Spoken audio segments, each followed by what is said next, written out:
राधा वल्लभ श्री वृंदावन श्री वनचंद। ये मंदिर उस स्थान पर स्थित हैं जिसे हिंदू धर्म के प्रमुख देवता प्रभु श्री राम का जन्म स्थान माना जाता है। पहले इस स्थान पर बाबरी मस्जिद थी, जिसका निर्माण एक मौजूदा गैर इस्लामिक ढांचे को ध्वस्त करने के बाद किया गया था, जिसे बाद में ध्वस्त कर दिया गया था। 2019 में भारत के सर्वोच्च न्यायालय ने विवादित भूमि पर फैसला सुनाया, जिसमें कहा गया कि यह भूमि हिंदुओं की है, जो इस पर राम मंदिर का निर्माण कर सकते हैं। मुसलमानों को मस्जिद बनाने के लिए जमीन का एक अलग टुकड़ा दिया जाएगा। अदालत ने साक्ष्य के रूप में भारतीय पुरातत्व सर्वेक्षण ASI की एक रिपोर्ट का हवाला दिया, जिसमें ध्वस्त की गई बाबरी मस्जिद के नीचे एक गैर इस्लामिक संरचना की मौजूदगी का सुझाव देने वाले सबूत दिए गए थे। राम मंदिर के निर्माण की शुरुआत के लिए भूमि पूजन 5 अगस्त 2020 को किया गया था। वर्तमान में निर्माणाधीन मंदिर की देखरेख श्री राम जन्मभूमि तीर्थ क्षेत्र ट्रस्ट द्वारा की जा रही है। मंदिर का उद्घाटन 22 जनवरी 2024 को निर्धारित है।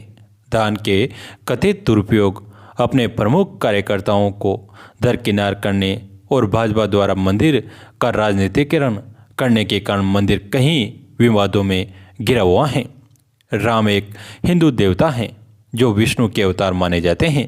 प्राचीन भारतीय महाकाव्य रामायण के अनुसार राम का जन्म अयोध्या में हुआ था।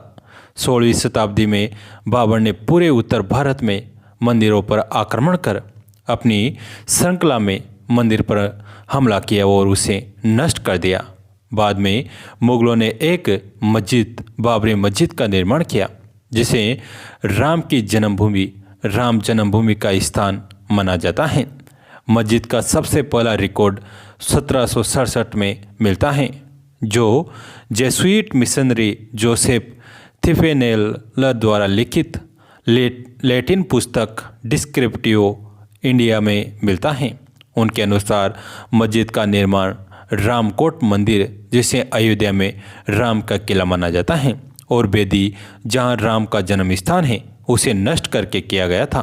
तथा ऐसा माना जाता है कि मस्जिद बनाने के बाद 500 साल तक प्रभु श्री राम को तंबू में रखा गया था तथा 500 साल बाद प्रभु श्री राम का राज्याभिषेक 22 जनवरी 2024 को प्रधानमंत्री श्रीमान नरेंद्र मोदी द्वारा किया जाएगा। धार्मिक हिंसा की पहली घटना 1853 में दर्ज की गई थी। दिसंबर 1858 में ब्रिटिश प्रशासन ने विवादित स्थल पर हिंदुओं को पूजा अनुष्ठान आयोजन करने से प्रतिबंधित कर दिया। मस्जिद के बाहर अनुष्ठान आयोजन करने के लिए एक मंच बनाया गया था। 22 से 23 दिसंबर 1949 की रात को बाबरी मस्जिद के अंदर राम और सीता की मूर्तियां स्थापित की गई और अगले दिन से भक्त इकट्ठा होने लगे। 1950 तक राज्य ने CRPC की धारा 145 के तहत मस्जिद पर नियंत्रण कर लिया और मुसलमानों को नहीं बल्कि हिंदुओं को इस स्थान पर पूजा करने की अनुमति दी। 1980 के दशक में हिंदू राष्ट्रवादी परिवार संघ परिवार से संबंधित विश्व हिंदू परिषद VHP ने हिंदू के लिए इस स्थान को पुनः प्राप्त करने और इस स्थान पर शिशु राम यानी रामलला को समर्पित एक मंदिर बनाने के लिए एक नया आंदोलन शुरू किया। विहिप ने जय श्री राम लिखी ईंटें और धन इकट्ठा करना शुरू कर दिया। बाद में प्रधानमंत्री राजीव गांधी के नेतृत्व वाली सरकार ने विहिप को शिलान्यास के लिए आगे बढ़ने की अनुमति दी। तत्कालीन गृह मंत्री बूटा सिंह ने औपचारिक रूप से विहिप नेता अशोक सिंघल को अनुमति दी। प्रारंभ में भारत सरकार और उत्तर प्रदेश सरकार इस बात पर सहमत हुई थी कि शिलान्यास विवादित स्थल के बाहर किया जाएगा। हालांकि 9 नवंबर 1989 को VHP नेताओं और साधुओं ने एक समूह ने विवादित भूमि के बगल में 200 लीटर यानी 7 क्यूबिक फुट गड्ढा खोदकर आधारशिला रखी। वही गर्भगृह का सिंह द्वार बनाया गया। इसके बाद विहिप ने विवादित मस्जिद से सटी जमीन पर एक मंदिर की नींव रखी। 7 दिसंबर 1992 को VHP और भारतीय जनता पार्टी ने इस स्थल पर 1,50,000 स्वयंसेवकों को शामिल करते हुए एक रैली का आयोजन किया, जिन्हें कर सेवकों के रूप में जाना जाता है। रैली हिंसक हो गई, भीड़ सुरक्षा बलों पर हावी हो गई और मस्जिद को तोड़ दिया। मस्जिद के विध्वंस के परिणाम स्वरूप भारत के हिंदू और मुस्लिम समुदायों के बीच कई महीनों तक अंतर सामुदायिक हिंसा हुई, जिसके प्रत्यक्ष परिणाम के रूप में बॉम्बे अब मुंबई में अनुमानित 2000 लोगों की मौत हो गई और पूरे भारतीय उपमहाद्वीप में दंगे भड़क उठे।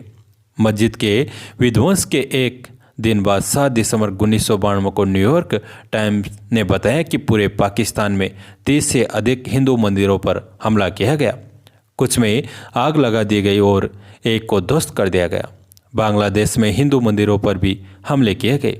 5 जुलाई 2005 को 5 आतंकवादियों ने अयोध्या में नष्ट की गई बाबरी मस्जिद के स्थान पर अस्थायी राम मंदिर पर हमला किया।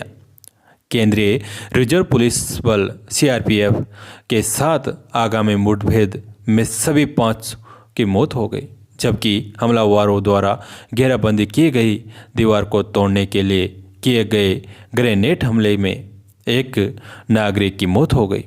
सीआरपीएफ को 3 हताहतों का सामना करना पड़ा, जिनमें से 2 कई गोलियों के घाव से गंभीर रूप से घायल हो गए। भारतीय पुरातत्व सर्वेक्षण द्वारा 1978 और 2003 में की गई 2 पुरातात्विक खुदाई में इस बात के सबूत मिले कि साइट पर हिंदू मंदिर के अवशेष मौजूद थे। पुरातत्वविद के मोहम्मद ने कई वामपंथी झुकाव वाले इतिहासकारों पर निष्कर्षों को कमजोर करने का आरोप लगाया। इन वर्षों में विभिन्न शीर्षक और कानूनी विवाद हुए, जैसे कि 1993 में अयोध्या में निश्चित क्षेत्र में अधिग्रहण अधिनियम का पारित होना। 2019 में अयोध्या विवाद पर सुप्रीम कोर्ट के फैसले के बाद ही यह तय हो गया था कि विवादित जमीन राम मंदिर निर्माण के लिए भारत सरकार द्वारा गठित ट्रस्ट को सौंपी जाएगी। ट्रस्ट का गठन अनंत श्री राम जन्मभूमि तीर्थ क्षेत्र के नाम से किया गया। 5 फरवरी 2020 को भारत की संसद में यह घोषणा की गई कि भारत सरकार ने मंदिर निर्माण की योजना स्वीकार कर ली है। 2 दिन बाद 5 फरवरी को नई मस्जिद बनाने के लिए 5 एकड़ जमीन आवंटित की गई। अयोध्या से दूर धनीपुर गांव में राम मंदिर का मूल डिजाइन 1988 में अहमदाबाद के सोमपुरा परिवार द्वारा तैयार किया गया था। सोमपुरा ने कम से कम 15 सीढ़ियों से दुनिया भर में 100 से अधिक मंदिरों के डिजाइन में योगदान दिया गया, जिसमें सोमनाथ मंदिर भी शामिल हैं। मंदिर के मुख्य वास्तुकार चंद्रकांत सोमपुरा थे। उनकी सहायता उनके 2 बेटे निखिल सोमपुरा और आशीष सोमपुरा ने की, जो वास्तुकार भी हैं। मूल से कुछ बदलावों के साथ एक नया डिजाइन 2020 में सोमपुरा द्वारा तैयार किया गया था। हिंदू ग्रंथों, वास्तुशास्त्र और शिल्पा शास्त्रों के अनुसार मंदिर 2050 फीट चौड़ा, 300 फीट लंबा और 100 फीट ऊंचा होगा। ये एक बार पूरा होने पर मंदिर परिसर दुनिया का तीसरा सबसे बड़ा हिंदू मंदिर होगा। इसे नागर शैली की वास्तुकला के गुर्जर चालू की शैली में डिजाइन किया गया है, जो एक प्रकार की हिंदू मंदिर वास्तुकला है जो मुख्य रूप से उत्तरी भारत में पाई जाती है। प्रस्तावित मंदिर का एक मॉडल 2019 में प्रयाग कुंभ मेले के दौरान प्रदर्शित किया गया था। मंदिर की मुख्य संरचना 3 मंजिला ऊंचे चबूतरे पर बनाई जाएगी। इसमें गर्भगृह के मध्य में और प्रवेश द्वार पर 5 मंडप होंगे। एक तरफ 3 मंडप कुंडू, नृत्य और रंग के होंगे और दूसरी तरफ के 2 मंडप कीर्तन और प्रार्थना के होंगे। नागर शैली में मंडपों को शिखरों से सजाया जाता है। इमारत में कुल 364 कॉलम होंगे। स्तंभों में प्रत्येक में 16 मूर्तियां होंगी, जिनमें शिव के अवतार, 10 अवतार, 64 योगिनियाँ और देवी सरस्वती के 12 अवतार शामिल होंगे। सीढ़ियों के चौड़ाई 16 फुट होगी। विष्णु को समर्पित मंदिरों के डिजाइन के अनुसार गर्भगृह अष्टकोणीय होगा। मंदिर 10 एकड़ में बनाया जाएगा और 57 एकड़ भूमि को एक प्रार्थना कक्ष, एक व्याख्यान कक्ष और एक शैक्षिक सुविधा और एक संग्रहालय और एक कैफेटेरिया सहित अन्य सुविधाओं के साथ एक परिसर में विकसित किया जाएगा। मंदिर समिति के अनुसार 17,000 से अधिक लोग इस स्थल का दौरा कर सकेंगे। लॉर्ड्स एंड टूब्रो ने मंदिर के डिजाइन और निर्माण में की निःशुल्क देखरेख करने की पेशकश की और इस परियोजना का ठेकेदार बन गया। केंद्रीय भवन अनुसंधान संस्था, राष्ट्रीय भूभौतिकी अनुसंधान संस्था और बॉम्बे, गुवाहाटी और मद्रास IIT मिट्टी परीक्षण, कंक्रीट और डिजाइन जैसे क्षेत्रों में सहायता कर रहे हैं। कार्य राजस्थान के बांसी से प्राप्त बालुआ पत्थर मंदिर के निर्माण में लोहे का कोई उपयोग नहीं होगा और पत्थर के खंभों को जोड़ने के लिए 10,000 तांबे की प्लेटों की आवश्यकता होगी। सांस्कृतिक रूप से महत्वपूर्ण कदम में थाईलैंड भी राम जन्मभूमि पर मिट्टी भेजकर राम मंदिर के उद्घाटन के प्रतीकात्मक रूप से योगदान दे रहा है, जो मंदिर के सम्मान के लिए थाईलैंड की 2 नदियों से पानी भेजने के अपने पूर्व संकेत पर आधारित है। मंदिर निर्माण आधिकारिक तौर पर 5 अगस्त को आधारशिला के समारोह के बाद फिर से शुरू हुआ। 3 दिवसीय वैदिक अनुष्ठानों को आधारशिला के समारोह से पहले आयोजन किया गया था, जो कि भारत के प्रधानमंत्री नरेंद्र मोदी द्वारा आधारशिला के रूप में 40 किलो चांदी की ईंट की स्थापना हुई। 5 अगस्त को रामार्चन पूजा की गई। सभी प्रमुख देवी देवताओं को निमंत्रण दिया गया।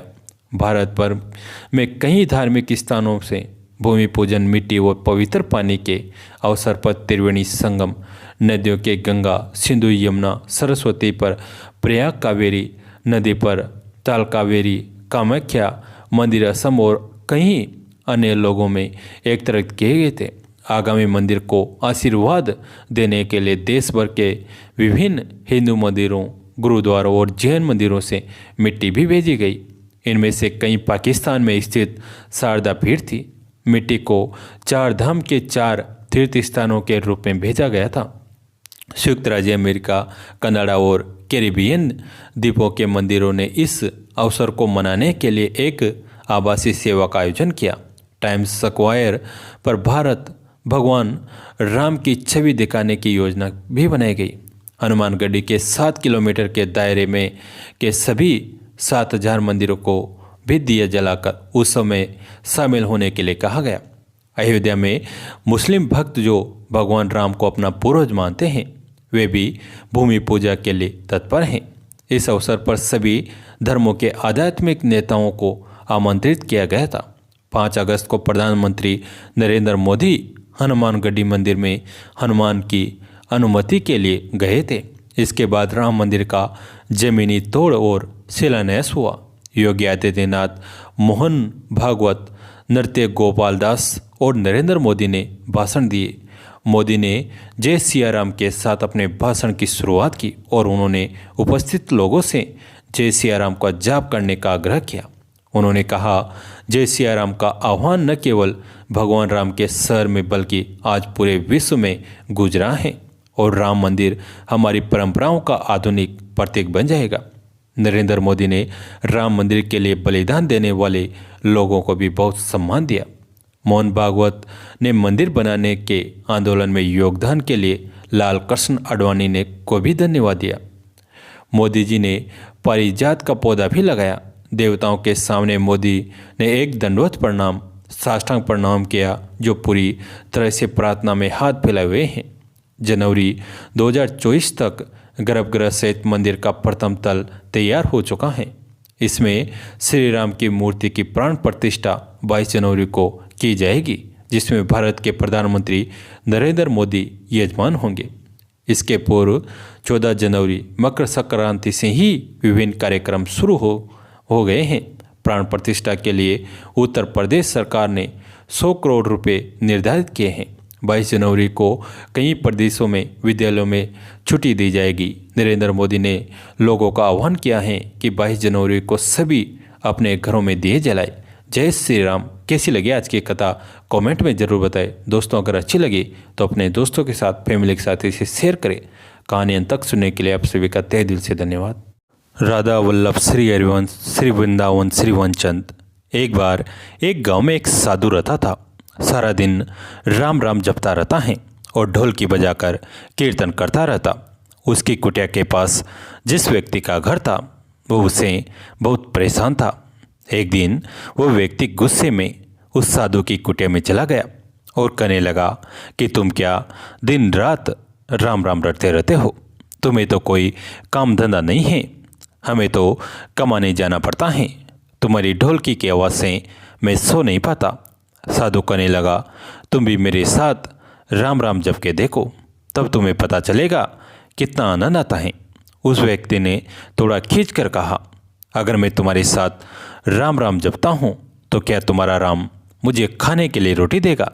साधु कहने लगा कि मुझे तो राम नाम की लगन लगी है, मुझे तो राम जी की कृपा से हर रोज भोजन मिल ही जाता है।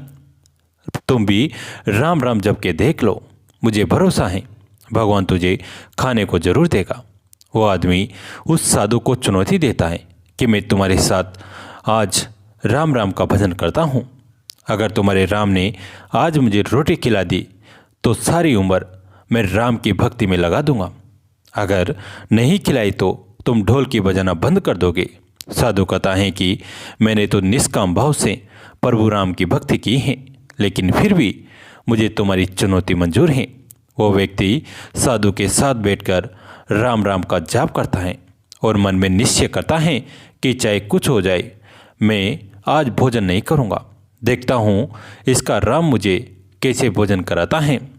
राम राम का भजन करने के बाद वो सोचता है कि अगर अब मैं घर जाता हूँ तो मेरी माँ और बीवी मुझे खाने को कहेंगे और मुझे रोटी खानी पड़ सकती है, लेकिन मुझे साधु को चुनौती में हराना है। इसलिए वो घर जाने के बजाय गांव के पास के जंगल में चला जाता है। जंगल में एक पेड़ पर चढ़कर बैठ जाता है। वो सोचता है कि मैं सारा दिन इस पेड़ से उतरूंगा ही नहीं, अन्न का दाना भी नहीं खाऊंगा। इस तरह मैं साधु को हरा दूंगा और उसका ढोल की बजाना बंद हो जाएगा। कुछ देर बाद उस जंगल से एक बंजारों की टोली गुजरती है। उन्हें भूख लगी होती है तो बंजारों का सरदार कहता है कि आग जलाकर यहीं पर खाना बना लो, अब खाना खाकर ही चलेंगे। खाना बनकर तैयार हो जाता है। बंजारे खाना खाने ही वाले होते हैं। कितनी देर में बंजारों को सूचना मिलती है कि पीछे से डाकू आ रहे हैं। तो बंजारों का सरदार कहता है कि हमें यहाँ से चले जाना चाहिए, डाकू हमारा सब कुछ लूट सकते हैं। वे बंजारे खाना वहीं पर छोड़कर चले जाते हैं। वो आदमी पेड़ पर चढ़ा सब कुछ देख रहा था। कुछ समय बाद डाकू वहाँ पहुँच जाते हैं। भोजन को देखकर डाकू कहते हैं कि खुशबू तो बहुत अच्छी आ रही है, लेकिन ये भोजन किसने बनाया? बनाने के बाद खाया क्यों नहीं? कहीं किसी की चाल तो नहीं हमें फंसाने की? हो सकता है इस भोजन में जहर हो। उसी समय डाकुओं के सरदार की नज़र उस व्यक्ति पर पड़ी। वह उसे नीचे आने का आदेश देता है। डाकू उस व्यक्ति से पूछते हैं, हमें मारने के लिए क्या भोजन तुमने बनाया है? वो बेचारा मिन्नतें करता रहता है कि मैंने ये भोजन नहीं बनाया, इसमें जहर नहीं है, यह भोजन बंजारों ने बनाया है। आपके आने की खबर सुनकर वह यहाँ से भाग गए, लेकिन डाकुओं के आगे उसकी एक नहीं चलती है। डाकू कहते हैं कि अब तुम्हें यह भोजन खाकर दिखाना पड़ेगा, क्योंकि हमें लगता है कि तुमने ही ये भोजन बनाया है और इसमें जहर मिलाया, तो अब तुम ही सबसे पहले ये भोजन खाओगे। वो जिद पर अड़ रहता है, मैं ये भोजन नहीं खाऊंगा, किसी कीमत पर नहीं खाऊंगा। डाकुओं का शक और गहरा हो जाता है। वे बंदूक की नोक उसके सिर पर रखकर कहते हैं, तुझे ये भोजन खाना पड़ेगा, नहीं तो गोली खानी पड़ेगी। वो व्यक्ति भोजन कर रहा है और साधु को याद करते करते आंसू उसकी आंखों से बह रहे हैं। उसने कहा था कि मेरा निश्चय है कि राम नाम जब लेगा तो राम तुझे भोजन मिल देंगे। उसके भोजन करने के बाद डाकुओं ने उसे छोड़ दिया। अब उसे विश्वास हो गया कि बंजारों को और डाकुओं को राम जी ने ही भेजा है। वो सीधा साधु की कुटिया में चला गया और जाकर उनके चरणों में प्रणाम किया और उन्हें सारा वृत्तांत सुनाया। अब उस साधु से भी ज़्यादा उसे राम नाम की लगन लग गई। उसने अपना पूरा जीवन राम जी को समर्पित कर दिया। जय जय श्री राम। किसी गांव में एक चोर रहता था। एक बार उसे कई दिनों तक चोरी करने का अवसर ही नहीं मिला, जिससे उसके घर में खाने के लाले पड़ गए। अब वह मरता क्या न करता। रात्रि के लगभग 12 बजे गांव के बाहर बनी एक साधु की कुटिया में घुस गया। वो जानता था कि साधु बड़े त्यागी हैं, अपने पास कुछ नहीं रखते, फिर भी सोचा खाने पीने को कुछ ही मिल जाएगा तो 1-2 दिन का गुजारा चल जाएगा। जब चोर कुटिया में प्रवेश कर रहा था, संयोगवश उसी समय साधु बाबा ध्यान से उठकर लघु शंका के निमित्त बाहर निकले। चोर से उनका सामना हो गया। साधु उसे देखकर पहचान गए, क्योंकि पहले कई बार देखा था, पर साधु ये नहीं जानते थे कि वह चोर हैं। उन्हें आश्चर्य हुआ कि ये आधी रात को यहाँ क्यों आया। साधु ने बड़े प्रेम से पूछा, कहो बालक, आधी रात को कैसे कष्ट किया, कुछ काम है क्या? चोर बोला, महाराज मैं दिन भर का भूखा हूँ। साधु, ठीक है, आओ बैठो। मैंने शाम को धूनी में कुछ शकरकंद डाले थे, वे बुन गए होंगे, निकाल देता हूँ, तुम्हारा पेट भर जाएगा। शाम को आ गए होते तो जो था हम दोनों मिलकर खा लेते। पेट का क्या है बेटा, अगर मन में संतोष हो तो जितना मिले उसमें ही मनुष्य खुश रह सकता है। हितालाप संतोष यही तो है। साधु ने दीपक जलाया, चोर को बैठने के लिए आसन दिया, पानी दिया और एक पत्ते पर बुने हुए शकरकंद रख दिए। फिर पास में बैठकर उसे इस तरह खिलाया जैसे कोई माँ अपने बच्चे को खिलाती है। साधु बाबा के सद्व्यवहार से चोर निहाल हो गया। सोचने लगा, एक मैं हूँ और एक ये बाबा हैं। मैं चोरी करने आया था और ये इतने प्यार से खिला रहे हैं। मनुष्य ये भी हैं और मैं भी हूँ। ये सच भी कहाँ है, आदमी आदमी में अंतर, कोई हीरा कोई कंकर। मैं तो इनके सामने कंकर से भी बदतर हूँ। मनुष्य में बुरी के साथ भली वर्तियाँ भी रहती हैं, जो समय पाकर जाग उठती हैं। जैसे उचित खाद पीर पाकर बीज पनप जाता है, ऐसे इस संत का संग पाकर मनुष्य की सवर्तियाँ लहला उठती हैं। चोर के मन के सारे कुछ संस्कार हवा हो गए। उसे संत के दर्शन, सानिध्य और अमृतवर्षी दृष्टि का लाभ मिला। एक घड़ी आदि में पुनियाद, तुलसी संगत साध की हरे कोटि अपराध। उन ब्रह्मनिष्ठ साधु पुरुष के आधे घंटे के समागम से चोर के कितने ही मलिन संस्कार नष्ट हो गए।